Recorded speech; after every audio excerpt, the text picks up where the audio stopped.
Okay, so hello, I'm Autumn Brown, and I am with the Oklahoma Oral History Research Program. And today, Wednesday, November 16th, I am interviewing Mattie Butler about her work with BLAC Inc., but more broadly about her work in the theater and her life growing up in Oklahoma. Yeah. So, Miss Butler, are you born and raised in Oklahoma City? Actually, I was born and raised in Lawton, Oklahoma. Came to Oklahoma City to Central State College at the time in 1966. Actually pursued a degree in English and journalism, print journalism. It was a crazy time. Went to school in 1966, but did not graduate till 1975. I actually got,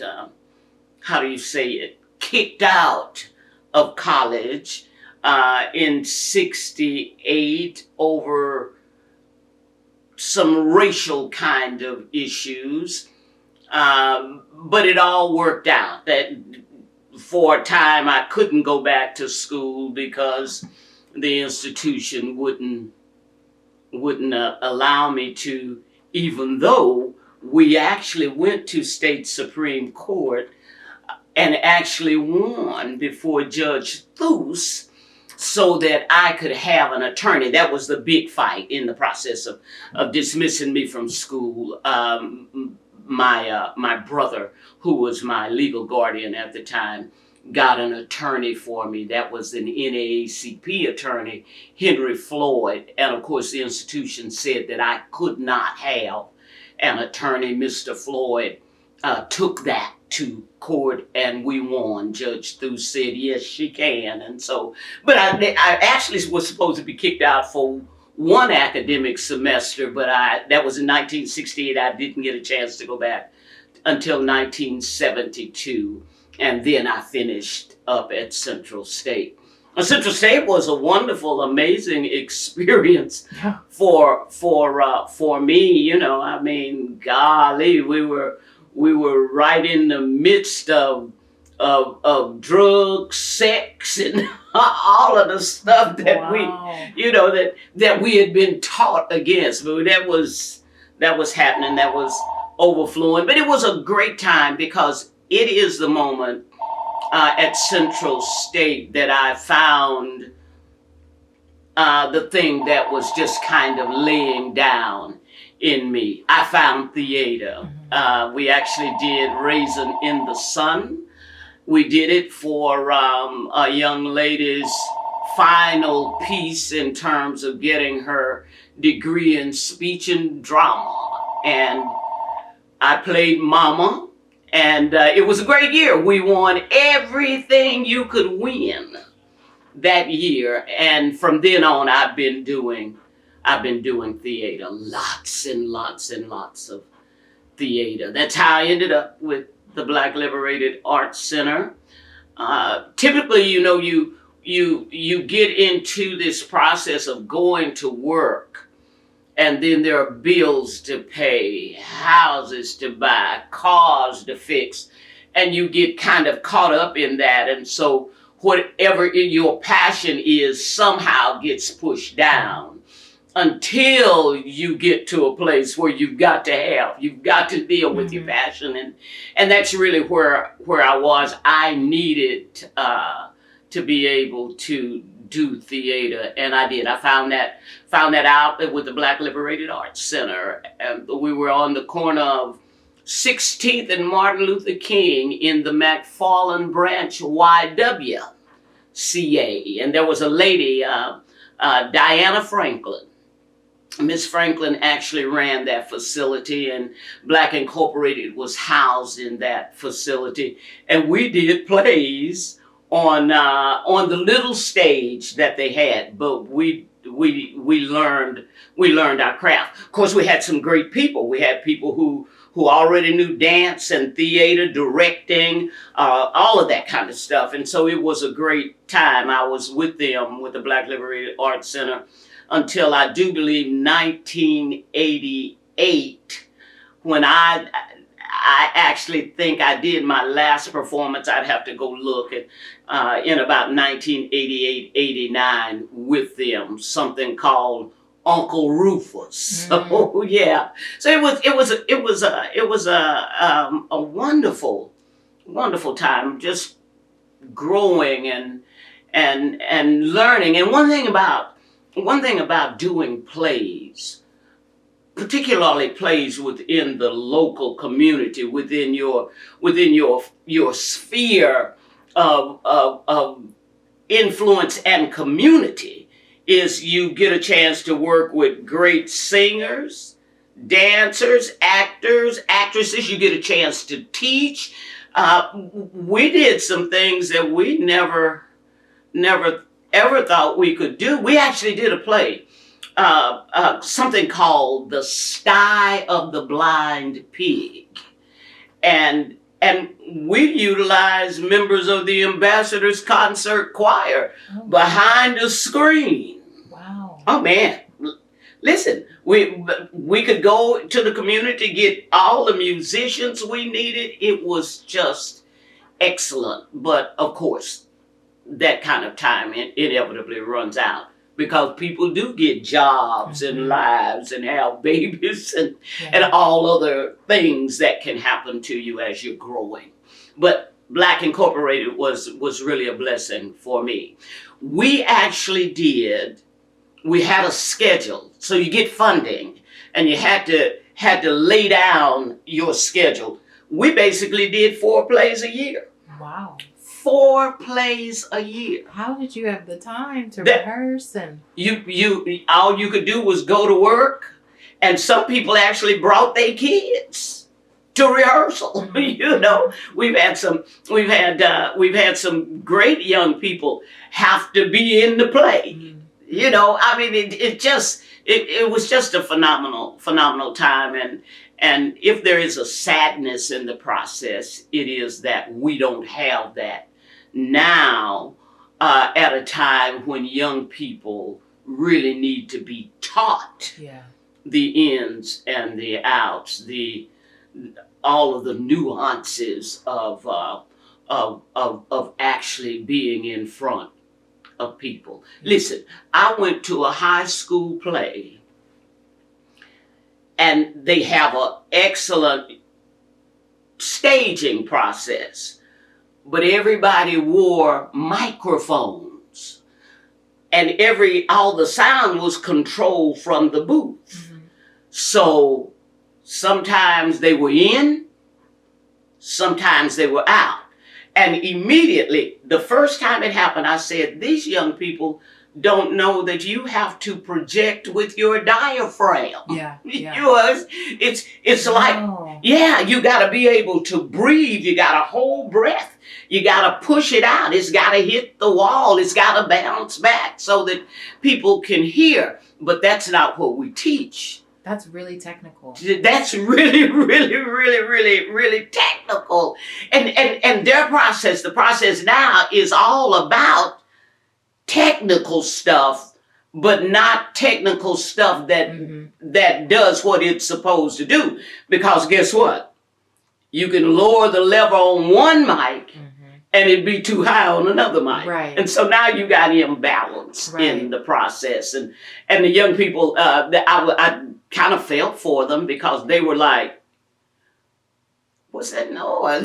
You know, but we learned hardcore theater. We learned use your diaphragm, push that out. People need to hear you. Speak clearly. Slow down. Create a character. Do something with that. Don't just stand and look at each other and walk around. But again, that's if there is a lack in the theater community, it is that we don't teach from the old perspective. Everything is very new and very technical, in the sense that you don't really have to create character. All you got to do is get lines. So that's that. Theater has basically been my life. I have evolved because I've always been a writer. One of the things that Black Incorporated allowed me to do, and a lady named Regina Johnson. She's gone on to be with the Lord. She joined the cloud of witnesses. But Regina and I did a thing in, I'd say somewhere around 82, 83, something related to Black women in transition, a need for spiritual renewal. We wrote it, we performed it, and we were able to do that at a couple of women's conferences here in Oklahoma City, and the ladies were able, the attendees were able then to discuss it.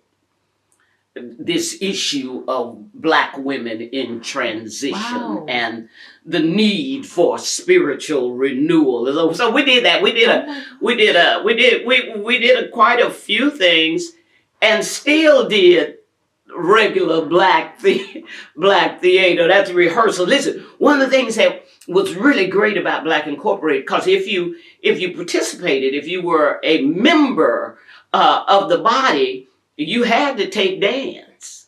You had to, you wasn't gonna be in no play if Al Bossy and Stacey Thomas McFarlane, if they weren't teaching you how to move, you just wasn't gonna be able to do that. And the good news was that they knew how to do it. And so even those of us who were awkward or thought we were awkward in terms of that kind of movement, they were so good at what they did, we mailed it right in. You would never be able to tell. So we got a huge amount of training and experience just working with them. We maintain lifelong friendships. We've lost several members, but there are several of us still alive, and we get together from time to time.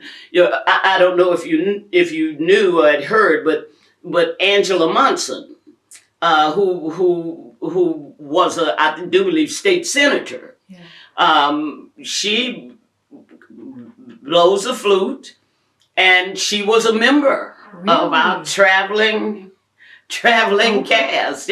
Yeah. See. A lot of people just don't know all of the things that we were able to do. And again, if I have if I have something that just kind of I would love to see community theater revived in Northeast Oklahoma City. Period. I mean, in every community there ought to be a community theater and people who know how to train. So just to go back a little bit, you talked about theater being your passion. When did that passion begin for you? Where did you realize that passion for theater? Actually, I saw my dad, Solomon Butler, and my aunt, Anna Mae Butler, his sister. I saw them in a play. I was probably 7, 8 years old. It was down the street from the house in Lawton. You did everything around the church community, little buildings, schools. And if I'm not mistaken, it was just a building where the lodge, where the Eastern Star and the men in the lodge actually met. And they did this play. I don't know what it was. It may very well have been Raisin. I don't know. I just knew that as a little girl, that was a big deal, and I was just enamored with that. So that was the real beginning. Then of course integration came. My 8th grade year, I actually ended up going to Central Junior High School in Lawton. That was the first time that I really knew that there was something called a drama department. And so I did a play. And at that time, there weren't a lot of, there weren't, I guess if you lived in New York City and places like that, you could see more plays that actually talked about Black lives. But I played a maid, and we did good. We didn't. I think we ended up with an excellent or superior at the theater contest for the state, and so from then on, I was just basically kind of hooked on it. I actually spent. You can take the girl out of the country, but you can't take the country out of the girl. So I ended up moving to that whole process. Really led into me doing a lot of activities in high school. I didn't do any stage, not any plays, acting, but I was in singing groups and directing and all that kind of stuff. And then I went to Central State. And from then on, after we won Player of the Year, Actress of the Year, Director of the Year, Supporting Actor, we won every possible thing that you could win that year. And so from then on, I was basically hooked. And I've never stopped doing theater. I have, I think, evolved, because now I actually write scripts for the Progressive Oklahoma Baptist State Convention's Women's Department. We have something called the Annual Night in White. That was created by and started by a group of women in 1980. I think we did our first women's kind of production in about 82, 83, somewhere in there. And yearly, now the late Pastor Epron Munson actually was the writer-director for most of those plays. She died in 2005 after we had completed the presentation for that year. So in 2006, because when she would direct and all, she'd always call me and I'd go help her. And so when she died, that just kind of falls to the next person. But we've done some great things. We did a thing making a case for women preachers. Those are big issues in the church community. Those are very, very big issues. Some people don't think women ought to be preachers. Some don't think women ought to pastor.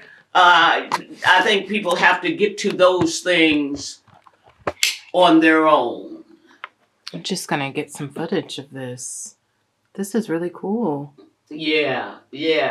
We've done quite a few things. We actually took a scriptural reference and tried to make a case for two feminists who don't believe that God really cared about women. And there is a group of women. There are 5 sisters in Old Testament scripture, and they are the daughters of Zelophehad.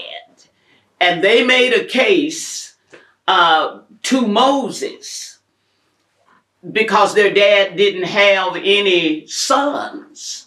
And the right to land in Old Testament scripture belonged to men.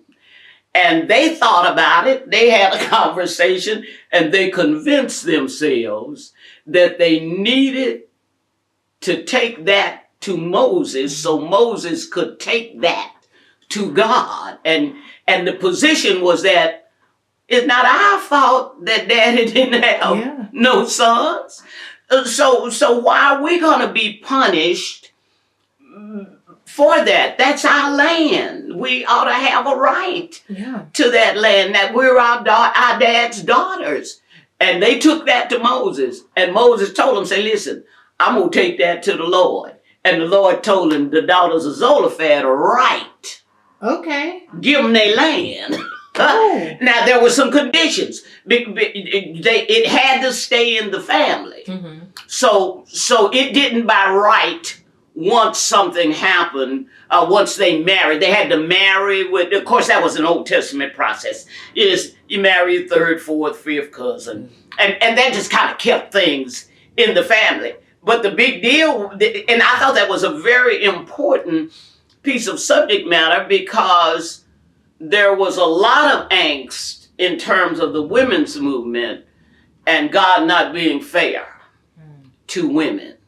But we proved it scripturally that God did. He actually took the position that the daughters of Zelophehad took. And so we've just kind of felt vindicated. But over time, the Lord just kind of, you just kind of evolve. You can't stay in the same place. And for me, the evolution from being an actress to being a writer, trying to write scripts, make them valid in this time, that just was a natural. That was a natural evolution for me. I love writing. If it's anything I like to do, I like to write. I got a lot of poetry and just a lot of stuff. Now I am older, and it don't come to you quite the same. So if somebody asks me to do a piece of poetry tomorrow, I'm probably gonna say no. Because I need some days. I need a few days to put that all back in the package. But yes. Wow. Theater, drama. Piano. Yeah, I actually take piano now. I took my first piano lesson in 2005 from a lady, Marilyn Harrison. She has something called Harrison Music Studios. Now, she's the daughter of a pastor, and she really plays. She uses the score, the musical score. She can. I mean, after 50, 60 years of playing, it's all in your head now. But she literally teaches so that you can actually read and count.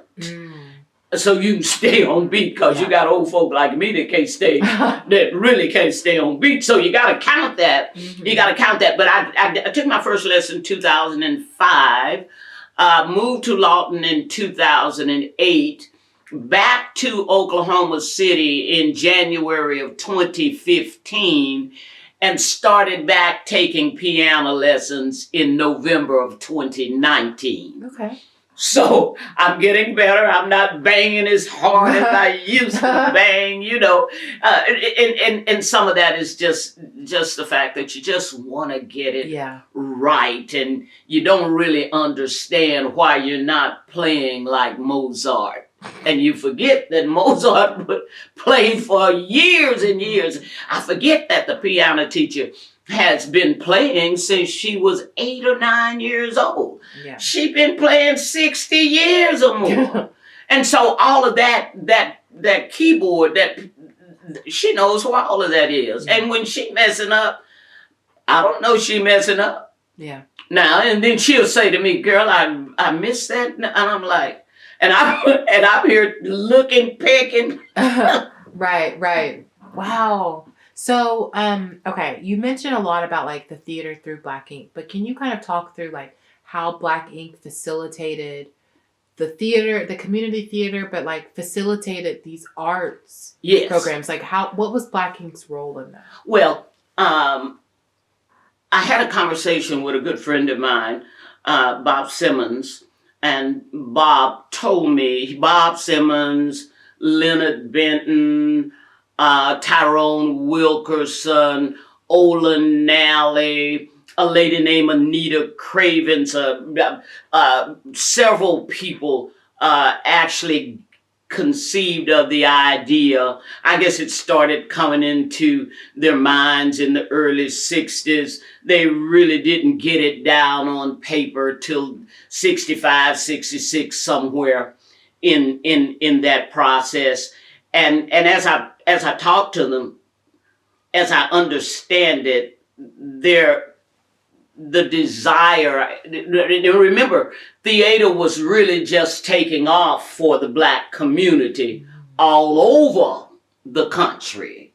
We've always had some actors and actresses, but people like Hattie McDaniel and those were far and between. And so you get a theater company in New York City, and you get people who began to migrate to other places, and they bring some of that with them. And so we had some people who had seen some plays out in New York, and over time we need to do something. We need to be able to tell our own stories. We need to be able to tell our own stories in our own way, the way we think, the way we see things. We need to be able to do that, and the best way to do that is literally to have a community theater. Now, we were blessed. I didn't come to the theater company till 1976, but we already had George Wesley. George Wesley had been an instructor at Grambling. Okay. And I think he worked for one of the TV stations. I can't remember which one, but he actually worked for one of the stations. So he was in on the ground floor. But he'd also done plays at Grambling in the theater drama department. He was perfect. And when I came in, the whole idea, I think they had done a couple of plays before. Al Bostic, who inevitably would become artistic director for BLAC Incorporated, he was a student from Grambling. He had gotten a degree at Grambling, but he came to OU to do dance. Okay. I mean, Wow. he could do ballet, island, That's amazing. Yes. He came, and he and George knew each other. And George invited him into the process to direct and participate. And so that's just an added dimension. If I'm not mistaken, when they started, they were just doing poetry, original poetry, basically. And then they graduated to a play, a play once or twice a year over the next 6-7 years. And then by the time I got to them, they basically had everything they needed. They had a list of patrons, folk who actually gave money. Mm-hmm. You know. Yeah.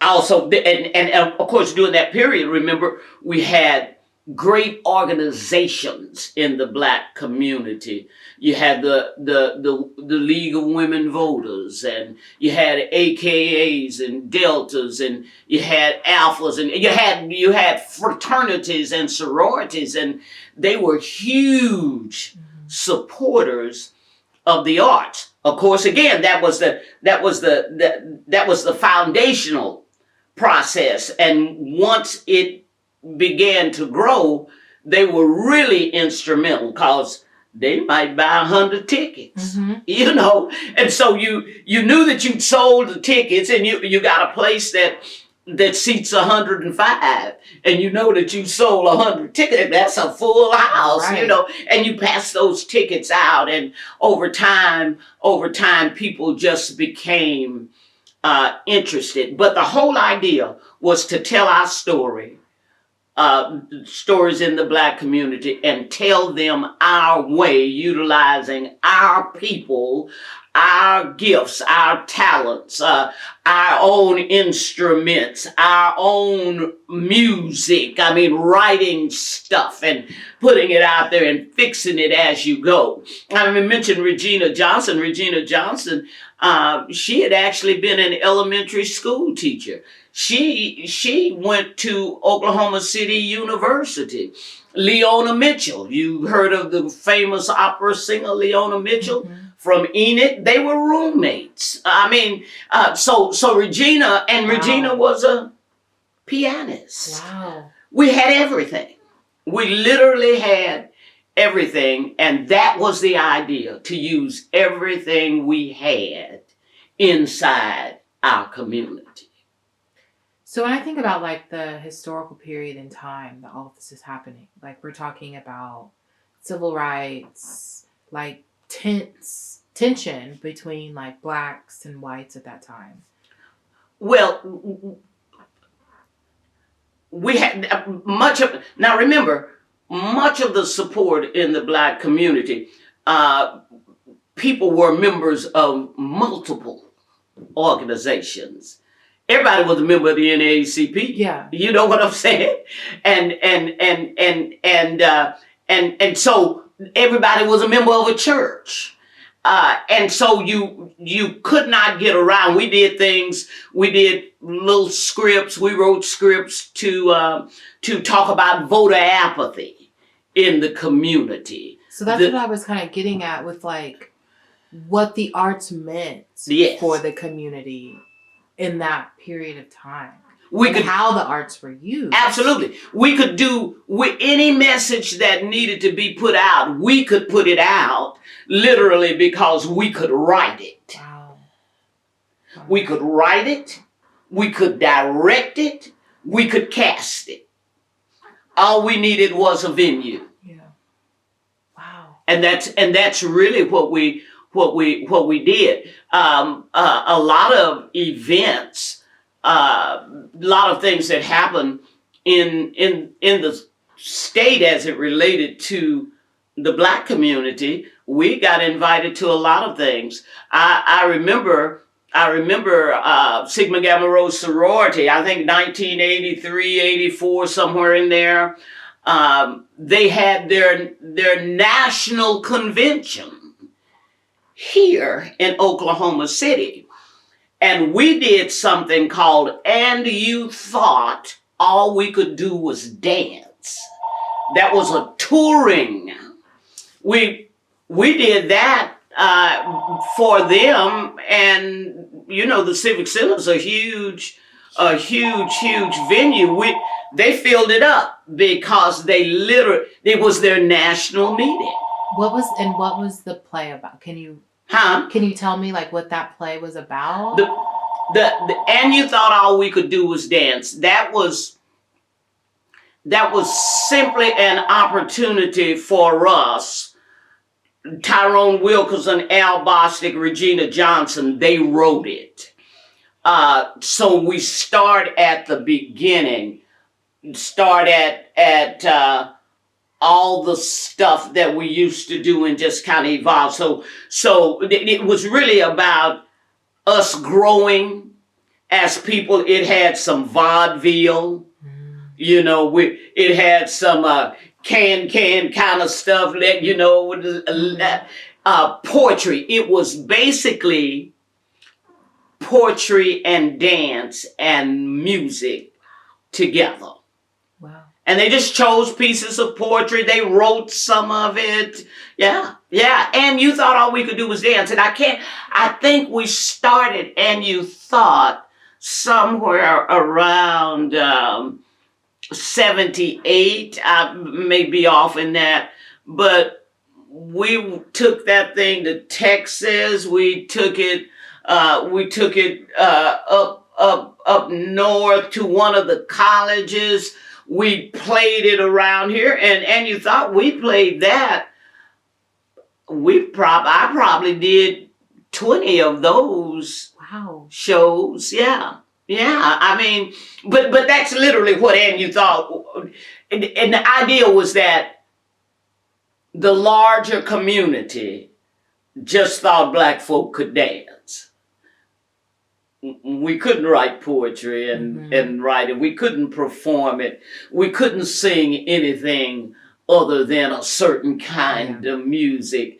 And that's what we did the jigaboo to. But we actually did some high stepping, you know. It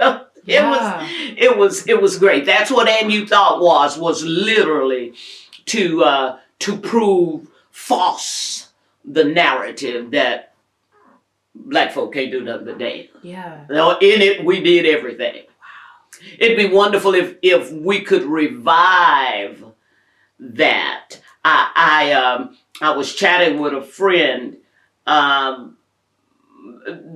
There are James Weldon Johnson. You've heard of it? I mean, the Black National Anthem. Yeah. He wrote the words. His brother actually wrote the music score. He also wrote something called God's Trombones. And in God's Trombones, one of the majestic pieces is the creation. It's just simply 7 sermons. And we took that and set all that to interpretation, music, dance, all that kind of stuff. Oh my God. We do all that. Black Incorporated did. We actually did. I mean, what did Oklahoma City look like with Black Incorporated during that day? I mean, I just see so much like vibe, like Black Ink, just putting out all of these things. We were really, really, really widely accepted in the state, not just in our community, but in the larger theater community. It was a really, really, really big deal. And we stayed busy. Again, we did up to 4 plays a year. That's insane. And I had the privilege of working on basically all of those plays. Very few of them I missed, because you learn to do everything. You learn to run sound. Mm-hmm. You learn to manage the stage. There is Dr. Sandy Thompson. Now she's over at UCO, but she played something called A Misbehaving.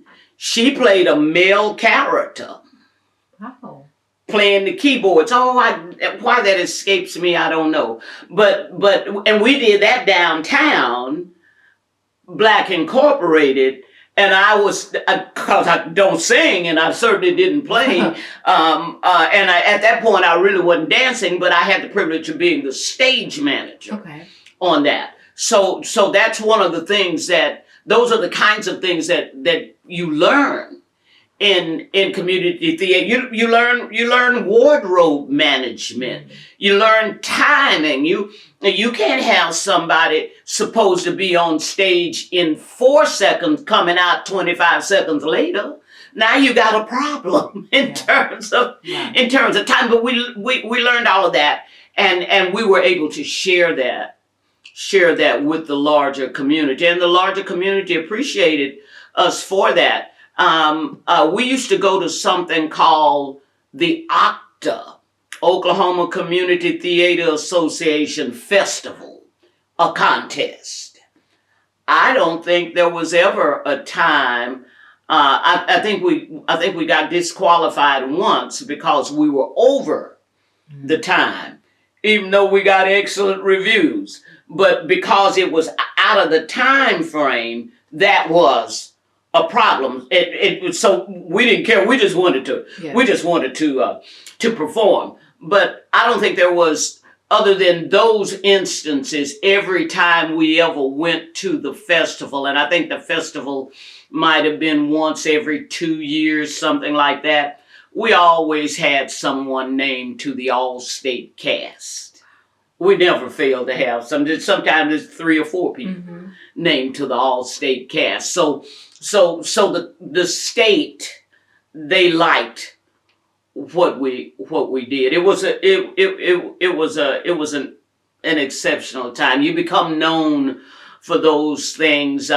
We didn't necessarily achieve Theater of Harlem fame, but in our community and in our state and in our surroundings, we played to thousands of people in one show. God. One show we played to 2,000 or 3,000 people. This is like major. I mean, so like what did theater mean to you? I mean, so you mentioned you go to work, you pay your bills, you get caught up in life stuff.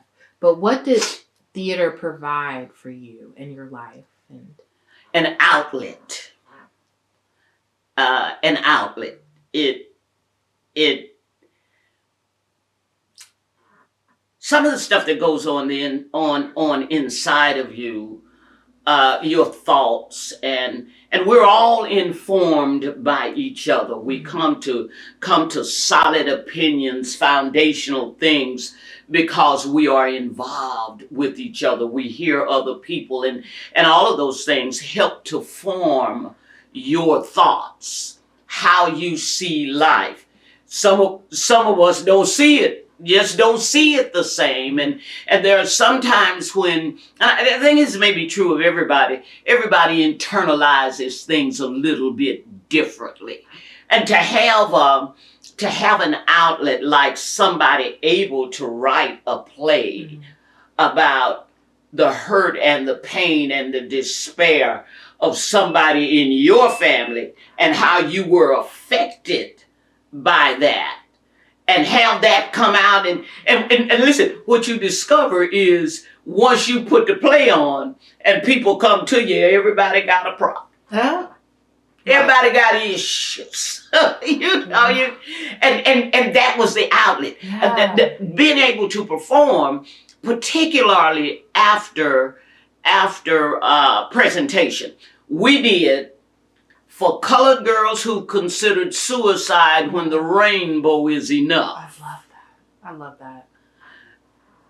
Listen, we played to hundreds and hundreds and hundreds of people. That was one of those productions where people kept wanting to see it. Yeah. Kept wanting to see it. And initially because of, how do you say it? I think black women were starting to come into their own. Yeah. They were starting to be a bit more vocal about their hopes and fears, their dreams, just starting to talk a little bit more than we had been used to doing in our community.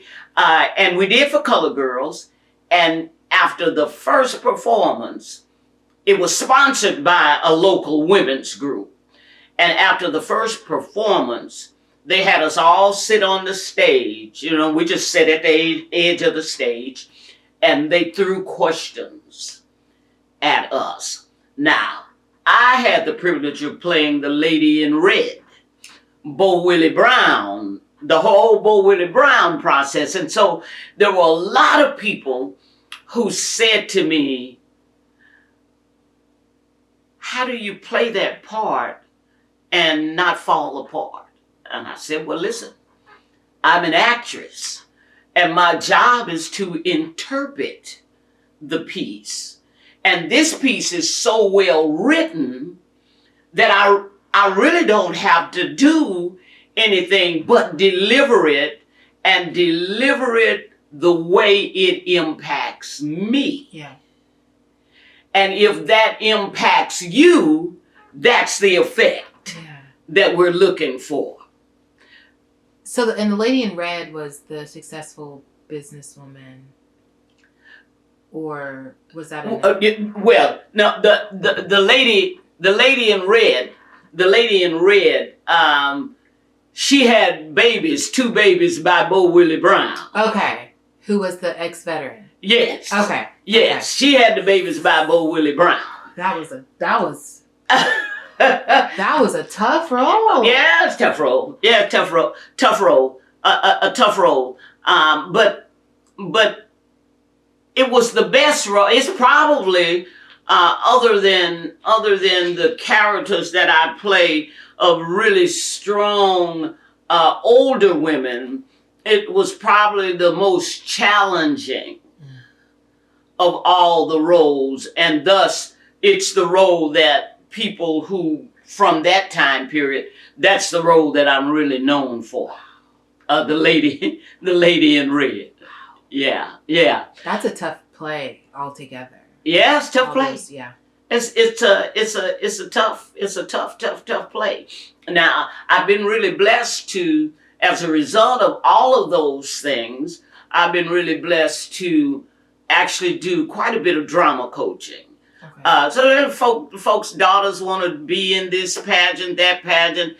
They come, we go through 2 or 3 things, and then I let them choose whatever piece they want to do. Sometimes they come with their own, I want to do this, and then I just do my best as an actress, as a coach, to help them get to where they're happy with what they present. Yeah. So being a drama coach that's really evolved. All that stuff just kind of started working together. It's been good. It's been really good for me because it opens me in a way that I might not be able to open without it. Yeah. So thinking about blacking today, and so, okay, when you were involved in blacking as an actress in the theater, was Anita Arnold in any way involved with the organization at that time? To the best of my knowledge, Anita was not. Anita came on.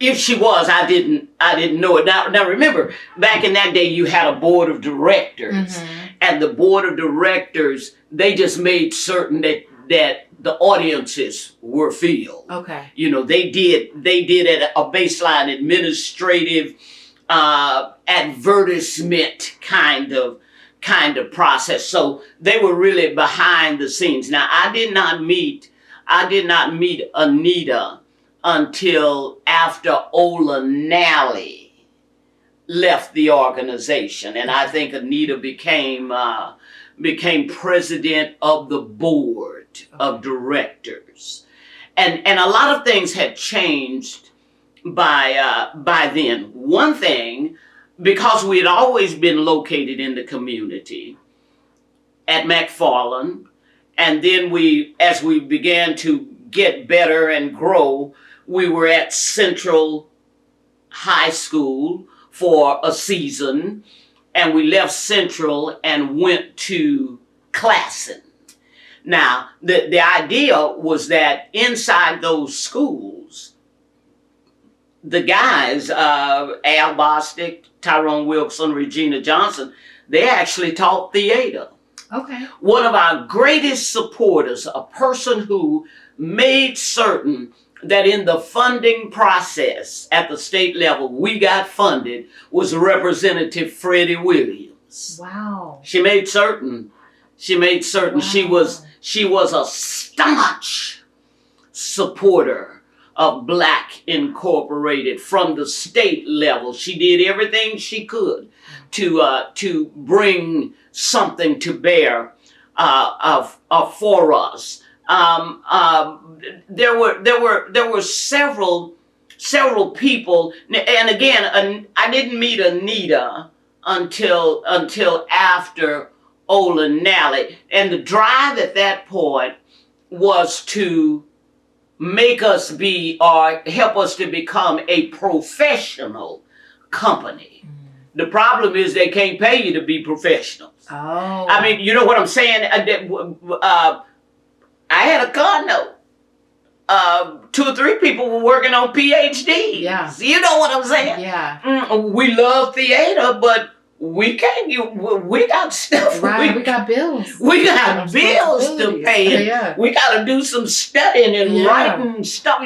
We couldn't do that. That was one of the suggestions that we merge, not merge as one body, but come closer to the larger, the city's idea of what actors and actresses ought to be, and therefore you begin the process of getting paid. Well, there's no way that we could do that. Some folk had a baby. Yeah. Yeah. You know, some folk were school teachers. I mean, we just could not forsake everything and become the professional kind of company that some of the community was wanting us to become. And we really didn't want to do that, literally, because everything we ever needed in terms of a successful performance, we got directly from our community. Why was there this push to try to yield the organization to this more professional standard, quote unquote? I think because we were doing really well. And people thought that we could be that kind of company. I think Al Bostic had initially suggested that, well, we could do that, but we would have an A company. Yeah.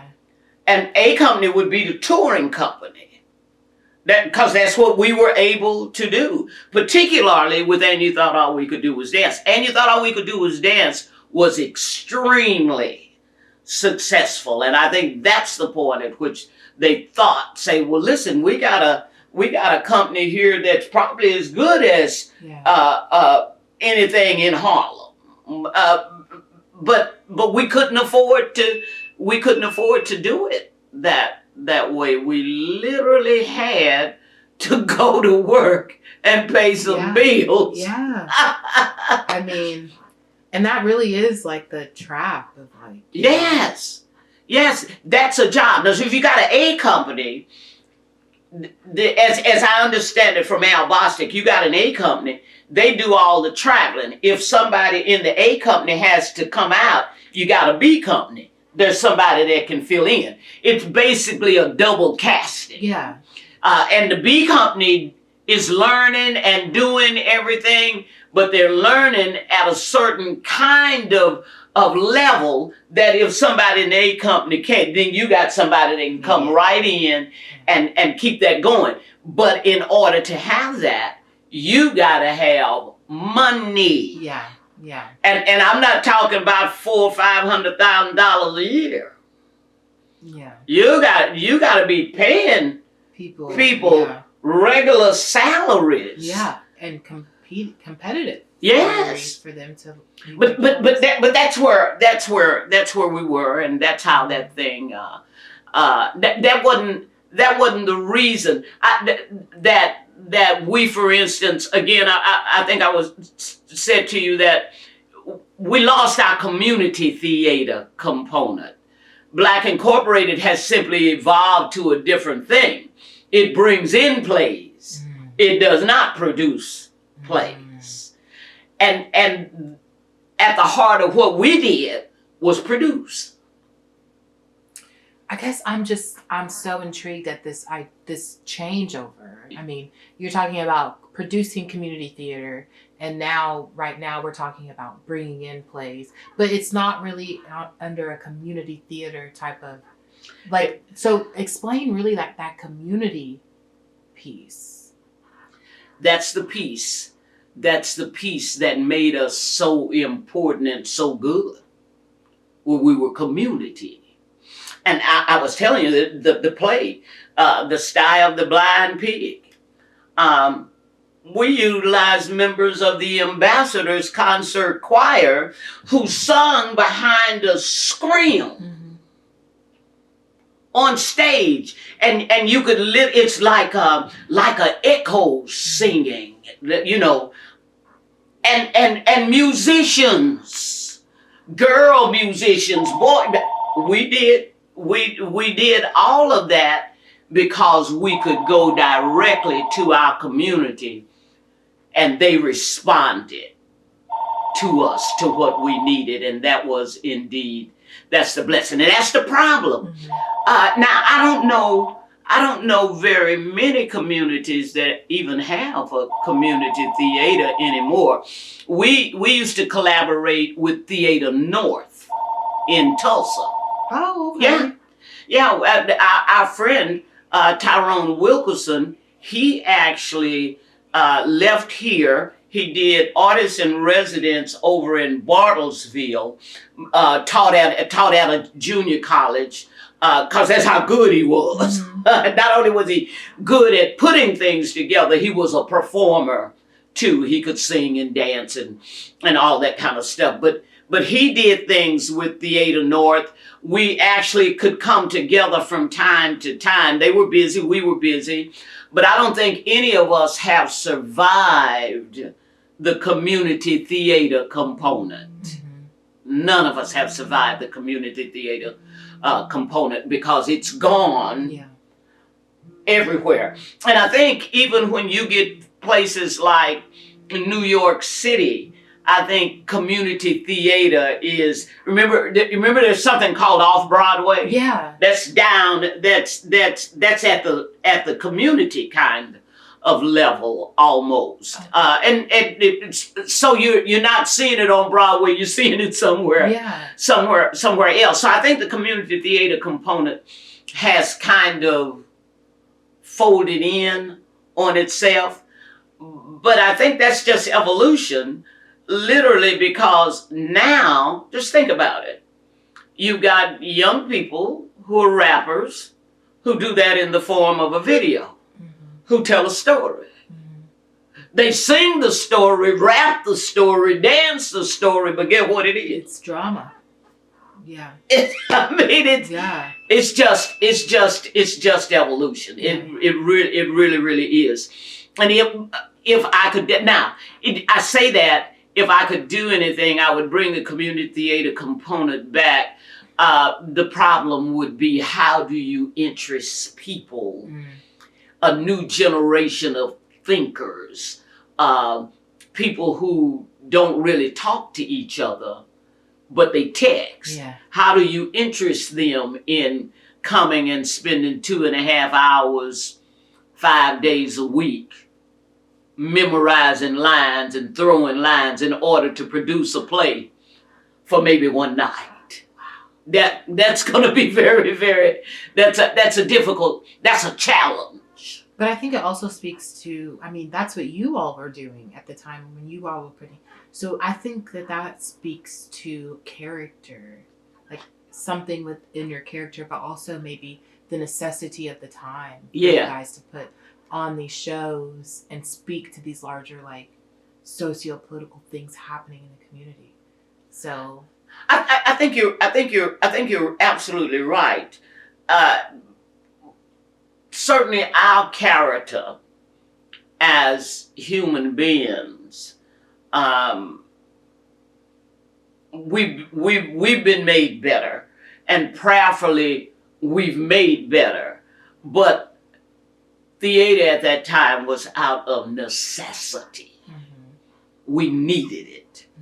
We needed it in order to encourage our kids to think big, to dream big, to see life from a different perspective. We actually did, Tyrone Wilkerson and Al Bostic wrote this, I don't even remember the name of it, but it was an African fairy tale. The minute you start in asking people to bring your kids, this is an African fairy tale. Listen, we had more folk, because it involved a lot of kids, and a little black girl being an African princess. And listen, that thing was excellent. that's so beautiful, though. That thing was amazing. And we played that as long as we could. And also, where else can kids in the community see themselves? Yes. In a fairy tale, you know? It was theater for us was of necessity. Wow. That's really beautiful, honestly. Like, this whole story has been like truly, I mean, Bless you. no, bless you. Like, thank you for your contribution to theater here in the city, but just your contribution to what this interview will mean Oh, bless about you. the legacy of the theater. Because, like, I'm born and raised in Oklahoma City, and there's just every time I talk to someone, I realize how rich the community was here in Oklahoma Yes. City. And I think, like, you know, often we grow up and it's like you hear like there are not a lot of Black people in Oklahoma, or things of like Blackness. Yes. And being reunited with the fact that that was here and that very well can still be here. It's like, it's really beautiful. Oh, bless you. So much is the oral history is going to be good, and I wish you could talk to a lot more people. I do too. Now I think Al Bostic, because Al Bostic he's the guy from OU that came and inevitably ended up teaching us dance and directing and all of that kind of stuff. He actually directed us in For Colored Girls. Wow. a big deal. But I'll text him and find out if I can just give you his phone number, and you may just want to talk to him for future reference. Yeah, I mean, I'm actually doing a project. My oral history project with OSU is looking at art as education and activism. Okay. I use a Black feminist framework where I look at how activism can be for group survival in addition to institutional change. So everything you said about theater being out of necessity and how it was something that it was very much needed in the community is exactly what I'm getting at about, like, this.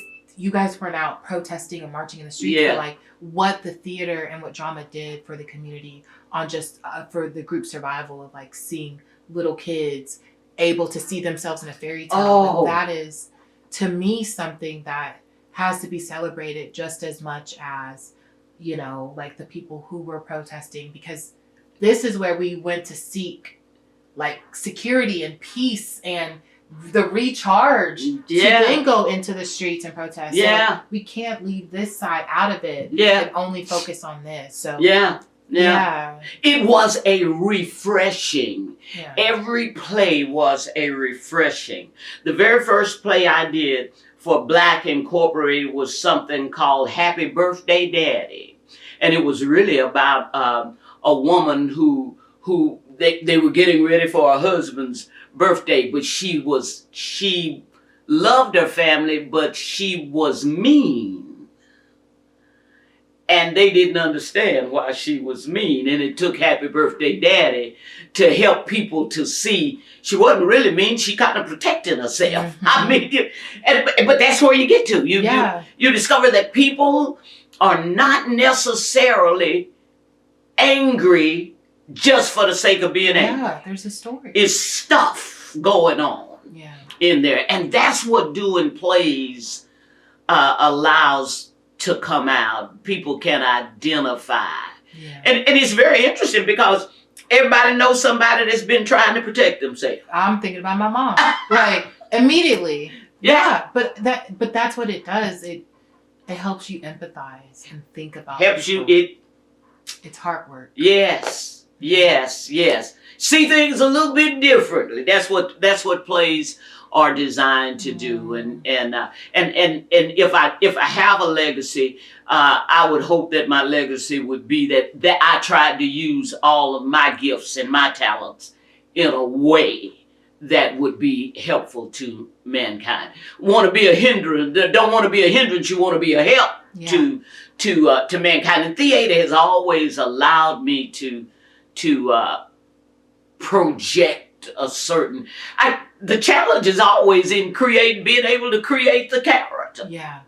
That's always been the challenge. So wow, this is easily one of my favorite interviews I've done this year. So I want to say thank you for inviting me into your home and talking to me about your history, doing play work in Oklahoma City. And I know that this interview will be all up and through the next article I do about this work. And I just think you're such a beautiful like spirit and energy. Like I've told my whole family about our first phone conversation, because it was so natural and just like, I cannot wait to meet her. So I'm so glad. Oh, bless you, bless you, bless you, bless you. You're very pleasant. You have a comforting voice. Thank you. More people need to be able to comfort with their voice. Oh, that ain't nobody. But a lot of folk don't. A lot of people. And see, that I remember being in Compton, California, and they had a theater company called the Paul Robeson Players, and I actually just kind of walked down the street and discovered them.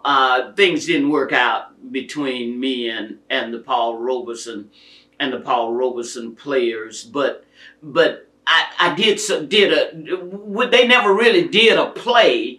They were working on plays, and I was basically like the person when the lead person couldn't get to a rehearsal, I filled in, and that angst a lot of people, because she and I approached the characters differently, and her approach was more in line with what the director wanted.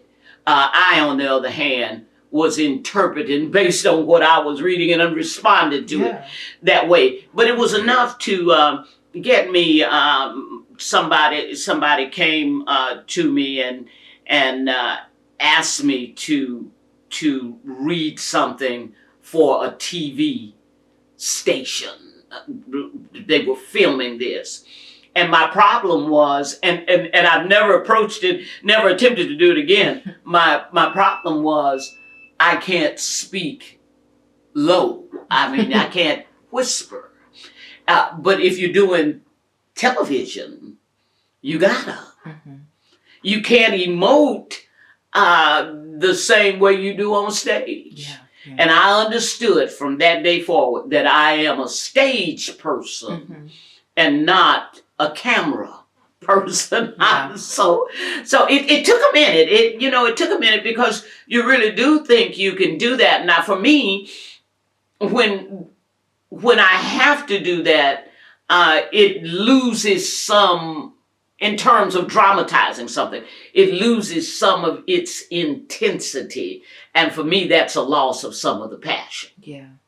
That makes sense? Yeah. Was there anything else you'd like to add? I love you. I love you. And I'm like, you're right down the street from me. So when I come home, which is often, but when I come home, like, we're going to have to... we go eat or something. Yes. I was thinking that Brielle's, but I understand Brielle's has closed. Or have they moved to Air Depot? Last I heard, they moved to Air Depot. They moved where? Off of Air Depot. Oh, okay. So they moved, because that's where they were, on Air Depot. So yeah, that's the last I heard. I don't know if they closed the one on Air Depot or not, but because I moved here a couple years ago. Okay. Well, I don't know if they're still open or not. I didn't see. Now the person that called me and said, "Well, go by and see if you see a sign on where they moved." And I'm like, "Well, I don't see no sign." Yeah.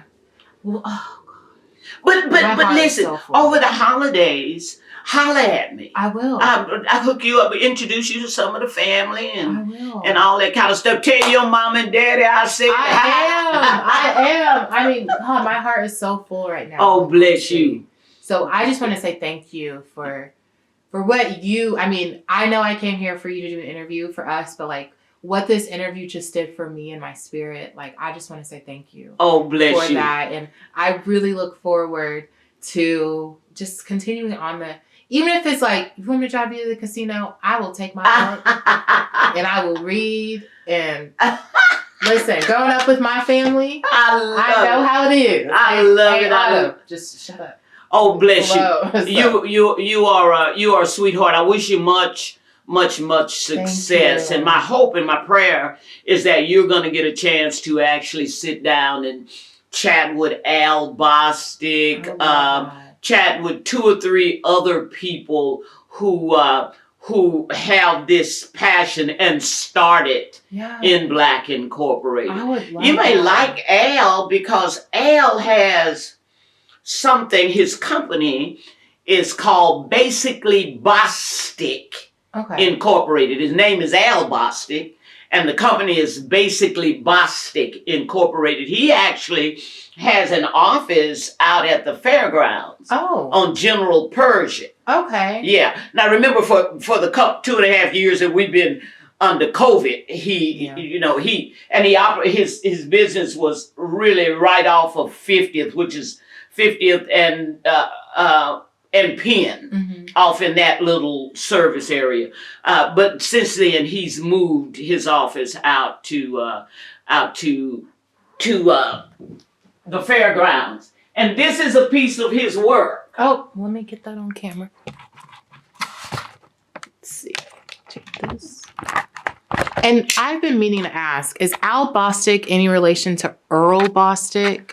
I don't think so. Okay. Yeah, Okay. This is the, I think, a 25th or something. This lady is Stacy Thomas McFarland. Okay.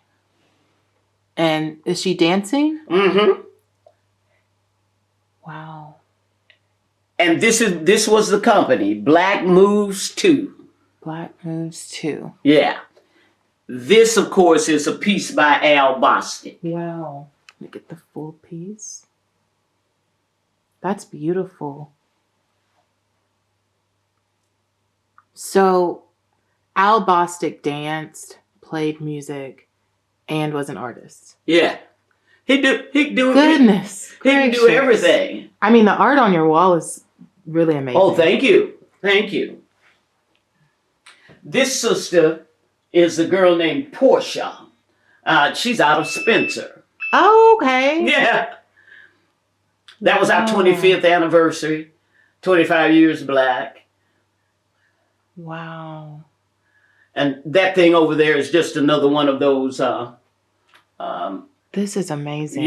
night in white kind of things. Well, I just want to say thank you again You are very for the time welcome. today. And I'm going to go ahead and Bless you, bless you, stop bless you.